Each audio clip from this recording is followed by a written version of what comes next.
ñuy nuyu téléspectateurs yi di nuyu aussi internautes yi ànd ak ñun ci AGEL TV ci réew mi ak ci bitim réew nous leur disons à tous bonsoir à sunu bi. Bonsoir à Krandia et bonsoir à tout le monde. Vous qui êtes chez vous, on vous dit assalamu alaikum. Si bien sûr vous êtes des musulmans, mais si il y a occasion, on a l'entame de ce match et l'arbitre qui siffle, c'est parti. En ce moment, la possession du côté d'AGEL qui a beaucoup de changements aujourd'hui du côté d'AGEL. On voit Ben Koli qui revient et au niveau du militaire aussi. Attention, Mohamed Diop qui va devenir pour personne, sinon le défenseur du côté de Stade de Mour qui va jouer avec son capitaine. Qu'est-ce qu'il va faire le capitaine qui va essayer de jouer? Le ballon est sorti. Il essaie de mettre le ballon à terre, c'est fait. Allez, le petit crochet, attention, il va perdre le ballon. Récupéré par Bamba Gakou. Qu'est-ce qu'il va faire? Bamba Gakou qui va revenir vers son pied droit pour jouer avec Mohamed Diop. Mohamed qui va temporiser vers Malikien. Et Suleiman, ça revient vers Abdelaziz Diaw qui va retrouver Samba Meng. Samba Meng vers Khadim Ndiaye. Khadim Ndiaye qui va lever la tête pour alimenter Ibrahima Diop. Attention, Ibrahima Diop qui va essayer d'y aller malheureusement. Pour lever la tête, double crochet. Et malheureusement, c'est lui qui perd le ballon. Ça va profiter au Mourou. Attention, cette passe, oui. Ça a été très bien joué par Samba Meng qui demande à Gorgui Diop de laisser le ballon. Samba Meng qui va dégager loin. Attention, oui. Ça va revenir vers Mohamed Diop. Attention, Mohamed, l'arbitre l'a joué. Mohamed Diop, la petite passe de Mohamed Diop. Seko. Et l'ouverture de score de Seko. Et la passe de Mohamed Diop qui permet à l'équipe de AGEL de mener le score par 1-0. Mais à cran, qui es-tu? Dama lay wax c'est-à-dire Stade de Mbour 4-4-2 lañ mas di jouer mais bu ñu ñëwee di jouer ak AGEL recevoir que di jouer 4-3-3 génne seen bloc ak seen bloc ne dañuy yégal bloc bi pour jouer pour jéem a étouffer AGEL ak AGEL joueur de qualité yi ñu am joueur yi am expérience yi ñu am ak qualité bi am du côté de AGEL bu ñu étirer jeu bi yaatal ko espace de course yi am ñu am. Rapidement joué, rapidement exécuté du côté des Mouroua. Et le petit talonnade qui trouve Ibrahima Diop qui se bat. Le guerrier qui va se dégager. Le ballon qui retrouve la défense du côté des Mouroua. Attention à ce capitaine intimidé par Sekou. Attention, il va y aller. Bamba Gakou qui va essayer de manger cet espace. Malheureusement. Alain Ndeysaan. Arrêt Jakarta. Arrêt Jakarta bu marché mardi. Xam naa ne xale yaa ngi nuy déglu ilima sunu bi arrêt Jakarta man yu Arafat Jaloore marché mardi ci buntu boulangerie bi ñu ngi leen di nuyu ñu ngi leen di béggee bu baax sama fils yooyu ay jàmbaar lañ sunu bi waaye du nuyu Abu borom café gi borom was bi waaye sama doom Karo Mbaye kenn du moom sama suñu doom sa doom sama rak Kalo Mbaye waaye neen Kalo Mbaye waxee bu championnat bi mais du nuyu madame Mbaye Assou. Attention, le centre il va essayer de contrôler, il devait enchaîner. Très bonne défense de Khadim Ndiaye. Ça continue à jouer, là, le dégagement. Le ballon qui revient vers Mohamed Diop qui va faire ses petites passes. Anti-jeu. Anti-jeu du capitaine. Est-ce que l'arbitre doit donner un carton jaune? Ouais, mérité un carton. Avec cette balle arrêtée, il va jouer très bien joué. Il est en position d'hors-jeu. Ah oui, il était en position illicite. Mais ça a été un peu en retard du côté de l'arbitre assistant numéro 2. Mais nous, Stade de Mbour, ils sont très forts sur balle arrêtée. Offensivement, ils sont intéressants. Lolo aussi, notre défense à AGEL bi xel. Qui a perdu le ballon, récupéré toujours du côté des rouges qui va essayer de s'excentrer vers le flanc droit avec un gaucher. Il s'interpose ses coups. Attention, la mauvaise passe. Le tacle de Khadim Ndiaye, mais ça ne donne rien encore. C'est pas suffisant pour arrêter l'équipe de Stade de Mbour. Avec ce centre, le petit crochet. L'arbitre qui l'a dit récupéré. Khadim, le dégagement de Khadim qui n'a pas été contré. C'est quoi avec sa force s'impose pour jouer avec cette longue passe très bien jouée. Dans le monde de défense avec Bamba Gakou. Attention à Bamba. Bamba qui contrôle de la tête Bamba. Le centre de Bamba au deuxième. Oh là là. Ça a été trop appuyé. Ouais, le course de Bamba. Ah oui, à grand. Ça a été une très belle occasion. L'un de Nala Khamal. AGEL, tant que vous avez profondeur, il y a des différences. Parce que défense Stade de Mbour a une profondeur. Parce qu'ils sont un peu lents. Attaquant AGEL, ils ont un point de vitesse. Du côté de l'arbitre, très clément aussi. Attention, on va voir cette balle arrêtée. Repoussée par Ben Koli. Il va falloir que Ben Koli aussi fasse attention. Attention, la déviation. Toujours dans la surface, il va essayer de jouer. La frappe enchaînée, il a été en position de jouer à cran. Il faut mu calme. Ben Koli avec expérience, il faut dal. parce que li mu def fii mérité woon na carton rouge de mérité woon na carton rouge Ben Coly attention am na xëy na pour le faire, la tête, la précision, attention dans le mur, ou bien sur le mur, ça a été contré, attention, le ballon qui va rebondir des gains de corner. Ça a été mal repris par le portier et c'est à l'avantage d'Agel pour ce corner. Et effectivement, quand ça a été dévié. Ah, ça a été dévié. Le gardien de but de Stade de Mbour, c'est ancien gardien de but de Teungueth FC. Il a joué du côté de Teungueth FC l'année dernière. Fatini, Machallah, Teungueth am nañ joueur bu bees sunu bi senior judd na samedi bi passé Sénégal ba muy football match bi nga xam ne moo ko opposé su ma juumul moo di Soudan Sénégal dafa dugal deuxième but rek ndeysaan xale bi juddu génn yuuxu jubilé à cran. Alay ndeysaan sunu bi junior yal na ko yàlla def mag yal na ko yàlla def magu diine magul islam yal na yàlla wërsëgaleel la loo ko terale yàlla mën na ko am na ko yàlla na ko yàlla defal. Amin. C'est dégagé. Dafa war a dellu si foot. Ah oui. Dafa war a dellu si foot bi arbitre. Le jouer. Mais attention encore, attention à cran au tacle de Ben Coly. Il a déjà un carton jaune. Il suffit mu def benn tacle boo xam ne tey jii dafay bal bi da koy rëcc rek mën na def deuxième coup franc boo amee deuxième carton jaune mën na am carton rouge Ben Coly na moytu ou bien la défense de Agel ñu protéger ñoo gën a gaaw donc profondeur buñ ko bàyyi te maytu bal arrêté effectivement le Stade de Mbour qui continue à pousser toujours vers le flanc gauche, l'harcèlement de Ali Brelo. Et c'est centré au deuxième. Attention à la déviation. Ça a été mal dévié. Bamba Gakou qui vient s'interposer, mais en vain. Ça retrouve toujours les rouges qui vont continuer de pousser encore. Intercepté par Bamba Gakou. Qui, oh là là, quel petit pont avec coup franc. Oh, quel geste de Bamba Gakou. Quel petit pont. Quel geste technique de Bamba Gakou. Ah oui, mais qui revient quand même. Est-ce qu'il va rentrer? Espérons que dina continuer li nga xam ne mooy les premières 45 minutes en attendant deuxième période bi parce que boo xoolee actuellement. Attention, ñu ñëw si action bi. C'est pas ça. Et c'est centré au deuxième Bamba Ndiaye qui repousse le ballon. Très bon repli de Bamba, le capitaine des Mourois qui va jouer avec son portier. Le portier qui va jouer avec le Tintaman, et numéro 17. Qui reprend le ballon pour jouer avec son portier. Attention à ce pressing de Mohamed Diop. Attention, Bamba, oh là là, ça a été très bien joué, récupéré. La petite passe au niveau du milieu. Attention à la construction du côté des Mbourois qui essaie de remonter quand même. Oh là là, la mauvaise passe. Pour affecter cette touche vers Mohamed Diop. Mohamed Diop qui va se revenir à Bamba Gakou. Bamba Gakou qui va de faire cette pétalonnade de Mohamed Diop qui va résister pour jouer avec Ibrahima. Ibrahima vers Bamba. Khadim Ndiaye pour jouer avec Gorgui Diop. Gorgui Diop, Abdou Aziza avec cette longue passe vers Mohamed Diop. Attention, il va y aller. La sortie hasardeuse du portier. Attention, il va mettre la tête. Et oui, cette sortie. Ah oui. Et il a vite repris le jeu du côté de Gorgui Diop. C'est bon le repousser Néné Toudi qui se prépare. Attention à ce dégagement. Repoussé de la tête. Une deuxième fois. Ben Coly qui remet la tête, mais l'arbitre ne dit rien. Attention à ce mauvais dérangement. Le ballon qui revient. Il va essayer de tenter cette frappe. Non. Cette passe là, mais Bamba Gakou, la frappe de Bamba. Il a voulu surprendre le portier. Sans hésiter, le ballon filait droit. Là devant le but. Et il était là, impérial ce portier du côté de Stade de Mbour qui repousse le ballon et c'est corner. De la défense de Stade de Mbour avec ce centre au deuxième.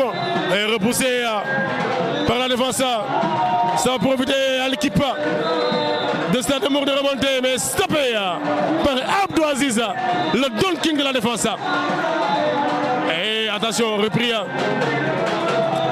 Ibrahima Diop qui va essayer de jouer avec l'autre Diobène, Mohamed Diop, qui va mettre la tête, mais le ballon qui retrouve le milieu. Bamba, il va lui chipper le crochet de Bamba, l'arbitre qui va revenir sur la faute, mais l'arbitre qui est trop clément à travers ses cartons. Tout à fait, dafay gérer match bi mais li ma la mën a xamal mooy jour Stade de Mbour dañu yéex seen réaction dafa yéex trop donc réaction boobu ni muy yéexee. Attention, damay jouer la frappe enchaînée encore contrée. Le ballon dans la défense de Stade de Mbour qui va sans doute se dégager. loolu la rôle bu essentiel la Jacob di jouer ci équipe bi sunu bi. Mais effectivement, Jacobs, c'est un entraîneur de haut niveau. Jacob est un entraîneur international. Jacobs, machallah, moo tax à tout moment dañuy gis li nga xamante ne nii moo di son travail parfait. tey Jacobs bu ñu xamee Jacobs c'est parce que dafa def formation boo xamante ne ji pour entraîneur international. Tactiquement il est bien, techniquement il est bien, mais li ma gën a neex si Jacobs mooy psychologiquement il fait revenir les joueurs. Psychologiquement day tax joueurs yi dañuy am la confiance. dafa apporter un plus à cette équipe vraiment vision bi Mamadou Niambay am ba andi Jacob ci équipe bi pour mu épauler Taban vraiment loolu ku amul ambition amoo vision ba mel ni président Mamadou Niambay manoo li mu réussir parce que ku amul xam-xam amoo vision doo gis xam-xam bi Jacob am ba mu man ba pour amener de la vivacité mais aussi avec des passes en profondeur à cran. mais Bamba aussi dama sentir ni dafa amoon blessure est-ce que génn sur blessure. waaw xam naa ne blessure bee tax nekkatul à 100% te match bi dafa nekk un match boo xam ne c'est important pour Stade de Mbour mais très très important aussi pour les Rufisquois d'Agel. Allez dans cet entrejeu de Agel de Rufisque Ibrahima Diop. Il a été toujours constant Ibrahima, toujours constant, toujours présent dans les duels. Oui, Ibrahima il est excellent, il fait un excellent boulot. mooy tey bu ñu ko doon noté mooy élèves yooyu nga xamante ne dañuy toog seen côté di liggéey mais li ñuy liggéey doo ko gis moom ci genre élèves yooyu la bokk boo xoolee mais Massayer encore Massayer boo xoolee fu mu toll nii milieu terrain la doon joué mais léegi dañ koo indi comme excentré boo xoolee fu mu toll nii loolu lay joué excentré lay joué ñu xool encore Ndaraw Sarr l'enfant de Cambos loolu leer na yaa signal d'orjo. moo tax ñu koy yóbbu ak si axe bi léegi moo tax ñu koy yóbbu léegi si axe bi parce que attention, la frappe contrée de la poitrine, le milieu derrière ce cafouillage dégagé. Et coup franc. Ah oui, coup franc sur Ndaraw Sarr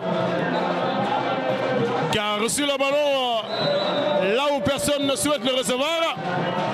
Espérons qu'il va se relever Ndaraw Sarr.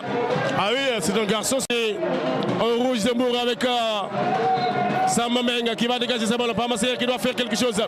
Il est capable de décanter la situation encore. Pamasser pour marquer le deuxième but. Le ballon joué excentré.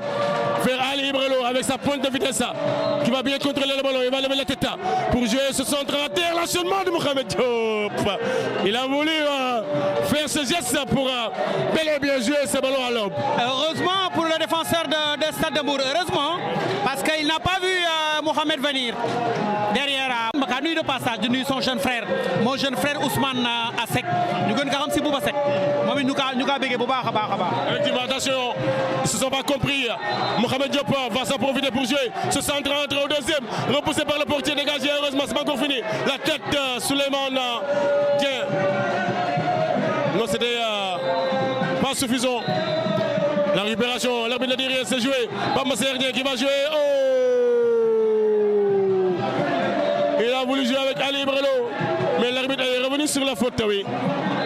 Oui, l'arbitre a pris la décision de revenir sur la faute. Pour permettre... International aussi. Abdaziz, c'est un international, quelqu'un qui a fait 2 ans d'expérience à Tunisie. Le crochet de Massaer, la roulée de Massaer. Contré. Xale bi saay saay na gis nga la mu commencé de. non daanaan la contrôle bi. ci la passé boppam. ba pare débarrassé wu ci adversaire ci benn contrôle def na si ñaari mbir. benn débarrassé wu na si adversaire ba pare passe boppam. loolu rëy na. Intelligence de Massaer. L'équipe de Stade de Mbour qui continue à pousser devant. Le numéro 8, attention, il va se retourner pour jouer ce centre. Attention, la tête repoussée, l'enchaînement, la frappe piquée. Panique au niveau de la défense d'Agel. Ils en ont bel et bien échappé à travers cette frappe. Au cadre, attention, allez tout danger. Ça pousse du côté de Stade de Mbour, c'est normal. Est-ce qu'on roule d'un cocal? C'est joué directement. Ah, la parade. Oh, quelle parade de Gorgui Diop. Le ballon, allez droit au but et Gorgui Diop. Du bout des doigts, ça a sorti ce ballon. Et c'est corner, oui. C'était très très bien tiré. Très très bien tiré. Heureusement pour Agel de Rufisque. On a un Gorgui Diop exceptionnel, impérial dans ses cages. Yàlla may fekkee ak tal bu dimanche nu dem raxasi. Inch'Allah.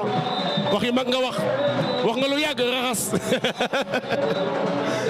Attention, revenons à nos moyens ici au stade Caroline Faye de Mbour. En cette 10e journée de la Ligue sénégalaise. Et Stade de Mbour mené au score par 1-0 et se couvrant pour le Stade de Mbour à cran. Attention au niveau du milieu, du côté de AGEL de Rufisque, au niveau aussi des excentrés. On va voir avec ce centre. La tête, le ballon dans les airs, repoussé par Ibrahima Diop, l'enchaînement de la frappe. Oh Ibrahima Diop. Oh quel joueur Ibrahima Diop.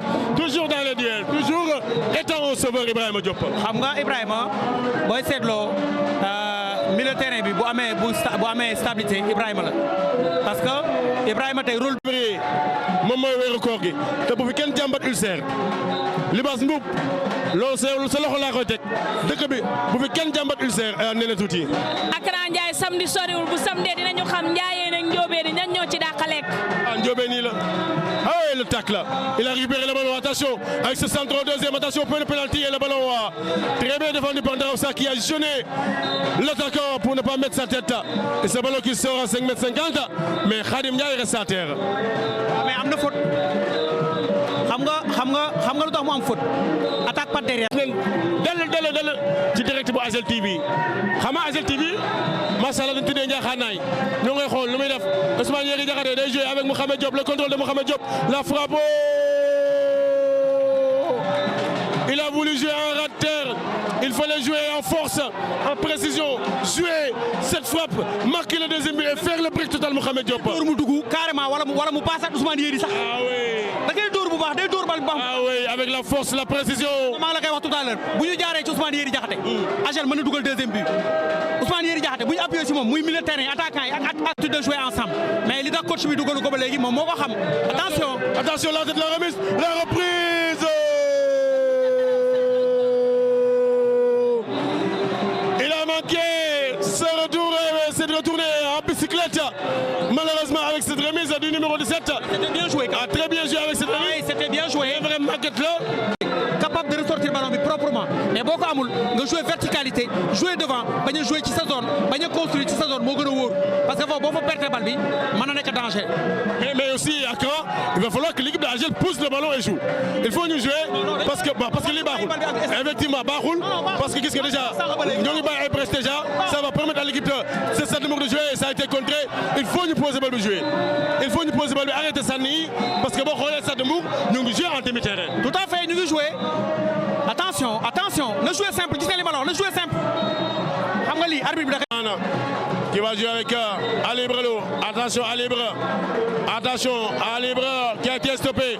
La récupération propre du côté des Rouges de Stade de Mbour qui vont accélérer dans l'intervalle. Il va jouer cette passe hors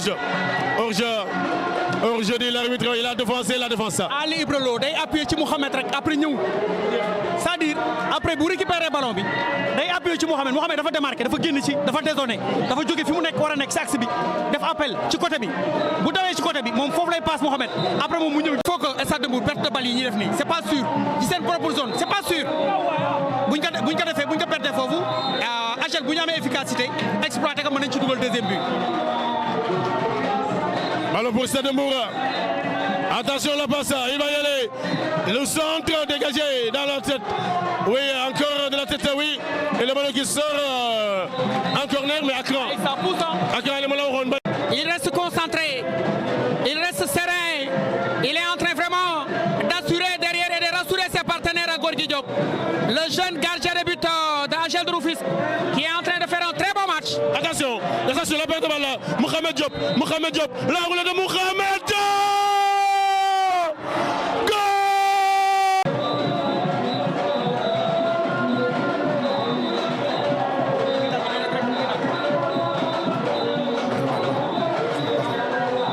C'est bon. Attention, ça continue à jouer. La défense avec Abdelaziz. Attention, la tête. Oui, Gorgui Diop encore. Mais quel gardien de but, quel portier, quel jeune Gorgui Diop impérial aujourd'hui. Le jeune Gorgui Diop qui est en train de faire un excellent match. Le jeune portier d'AGEL Gorgui Diop. Ah oui, effectivement, il est dans son match. AGEL 2, Stade de Mbour. Le ballon récupéré par Cheikh Yeri Diakhaté qui a ramené de la vitesse, de la vivacité, de la fraîcheur et du jeu. Ibrahima, très bien joué. Il va trouver pas Massaer qui va essayer de pousser la défense. Massaer. Oh. Il est très fort. Oh oui. Ah, Ibrahima Diop. Ah, Ibrahima Diop. Quel joueur.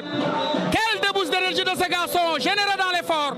Très bon dans la récupération. Et précieux dans cette sortie de ballon.